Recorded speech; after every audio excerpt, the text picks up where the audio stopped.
Hi నమస్తే, నేను మీ doctor నల్మా Srikanth Goud, Telangana జాగృతి.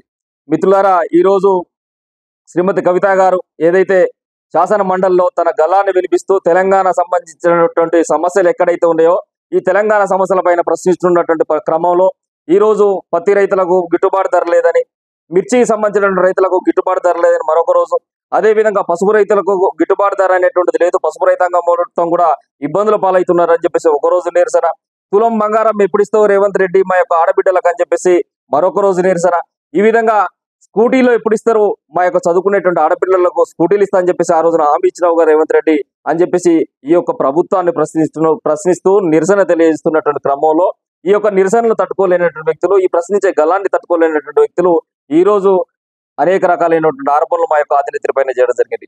ముఖ్యంగా బల్మూరు వెంకట్ ఒళ్ళు దగ్గర పెట్టుకొని మాట్లాడు, ఈ రోజు శ్రీమతి కవిత గారి గురించి మాట్లాడేటువంటి హక్కు నీకు లేదు.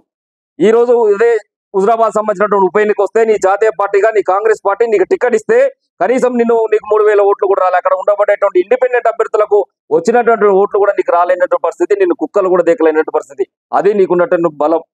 ఆలోచన చేసుకో. ఇలా విద్యార్థి నాయకునిగా నీకంటే అనేక రకాలుగా అర్హతలు ఉన్నప్పటికీ కూడా కాంగ్రెస్ తో లాబింగ్ చేసుకొని రేవంత్ రెడ్డి యొక్క పల్లకి మోసి నువ్వు ఏదైతే బ్యాక్ ఎండ్ లాబింగ్ చేసుకుని ఒక పదవిని పొందినవు.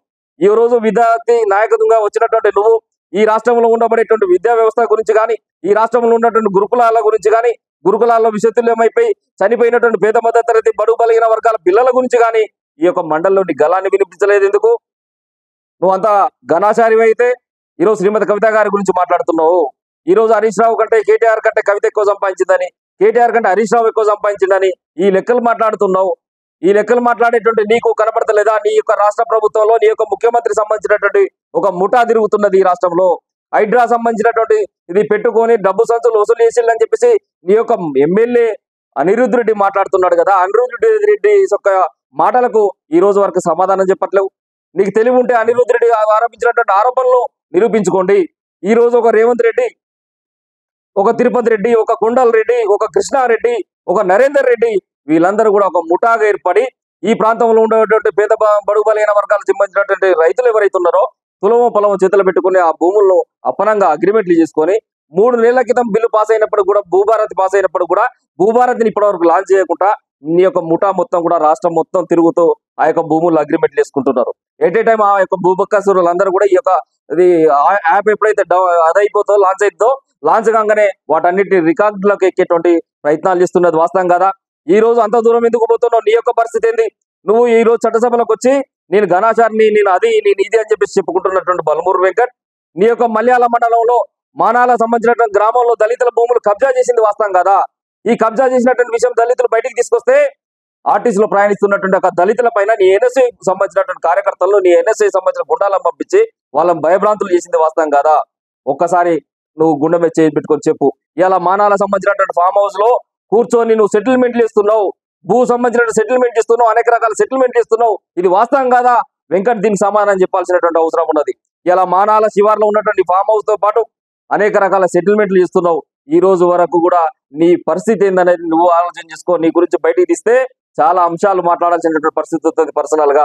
ఈ రోజు ఓటుకు నోటు చేసినటువంటి దొంగ నీ యొక్క ముఖ్యమంత్రి, అదే విధంగా ఇందిరమ్మ ఇళ్లలో అవినీతి చేసి కోట్ల రూపాయల కుంభకోణం చేసినటువంటి మంత్రి నీ యొక్క ఉత్తమ్ కుమార్ రెడ్డి, నీ పార్టీ కల్మషమైనటువంటి పార్టీ, నీ పార్టీ కాంగ్రెస్ అంటేనే కరప్షన్ అనేటువంటి పరిస్థితిలో నీ యొక్క పార్టీ ఉన్నది. ముందు గురుగింజ కింద నలుపు గురుగింజకు తెలియదన్నట్టుగా నీ యొక్క వ్యవహారం ఉన్నదని చెప్పేసి సందర్భంగా నేను హెచ్చరిస్తారా. అదే విధంగా ఈ రోజు ఈడీ కేసులు, సిబిఐ సంబంధించినటువంటి కేసులు ఇవన్నీ నీ పార్టీ నాయకత్వం, అగ్ర నాయకత్వం పైన లేదా? ఇలా సోనియా గాంధీ పైన ఈడీ కేసు లేదా? ఈ రోజు రాహుల్ గాంధీ పైన, రాబర్ట్ వాద్రా ఎవరైతే నీ ప్రియాంక గాంధీ మొగుడు ఉన్నాడో ప్రియాంక గాంధీ మొగుడు పైన కూడా కేసులు ఉన్నాయి కదా. అక్రమ భూములు చెరబట్టిండు అని చెప్పేసి రాబర్ట్ వాద్రా పైన కూడా కేసులు ఉన్నాయి కదా. నీ అగ్రనాయకత్వం పైన ఈడీ సిబిఐ కేసులు ఉన్నది వాస్తవం కాదా? ఈ రోజు ఎవరు అక్రమంగా మాట్లాడుతున్నారు, ఎవరు అక్రమంగా సంపాదిస్తున్నారు, హైడ్రా పేరుతో డబ్బు సంచులు పట్టుకొని తిరుగుతున్నది ఎవరు? ఒకసారి నువ్వు ఆలోచన చేయాలా. ఇలా నిండు సభలో అసెంబ్లీలో దళిత పక్షపాత అయినటువంటి బిఆర్ అంబేద్కర్ యొక్క విగ్రహం పెట్టాలని చెప్పేసి కొట్లాడినటువంటి అధినేత్రి మా యొక్క శ్రీమతి కల్వకుంట్ల కవిత గారు ఈ రోజు 128 అడుగుల అంబేద్కర్ విగ్రహాన్ని నెలకొల్పితే దాన్ని బంధించినటువంటి పాపాత్ములు ఎవరు? దాన్ని బంధించినటువంటి పాపాత్ములు ఎవరు? ఈ రాష్ట్రానికి ఆదాయం తీసుకురాలేనట్టు చేవలేని చోట మీ యొక్క ముఖ్యమంత్రి. అట్లాంటి వాటిని ప్రశ్నిస్తానికి, మీ సంపద సృష్టించడానికి మీకు నోరు రాదు. సంపద ఎట్లా సృష్టించాలో మీకు ఒక విజన్ ఉండదు. ఇవాళ సంపద సృష్టించడం చేతగాక యావత్ రైతాంగాన్ని గోసపెట్టుకుంటున్నారు.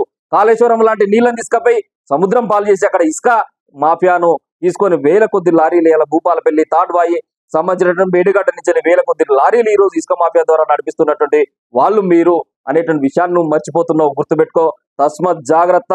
బల్మూరు వెంకట్ ఇంకోసారి శ్రీమతి కవిత గారి పైన కనుక అవాకులు చవాకులు కనుక పేలి మా యొక్క ఆధినిత్ర పైన కనుక ఏమన్నా మాట్లాడితే మాత్రం నీ పైన భౌతిక దాడులు కూడా తప్పవని చెప్పేసి బల్మూరు వెంకట్ని హెచ్చరిస్తాను.